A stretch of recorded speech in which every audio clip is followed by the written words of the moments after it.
So this is the TESSAN power strip with some extra features. So let's imagine that you've got a clutter of cords on your desk, on your workspace, on your workbench that you just are having a nightmare with. There's a couple features about this that'll help clear that up. One, you've got this nice large clamp, and what I'm going to do is I'm going to measure. So what you have is I've opened this up 100% all the way. This is the biggest you can get. In fact, you might be able to bend that back a little bit and get another 1/4 inch. But so if I was to measure this, you have an opening of 2 1/8 inches.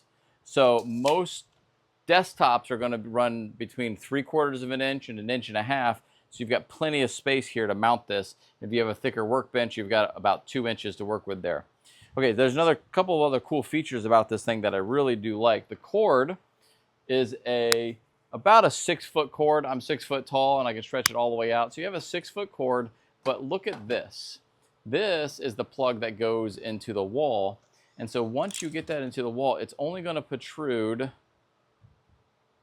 about 3/8 of an inch. So you're looking at about 8 millimeters, 3/8 of an inch.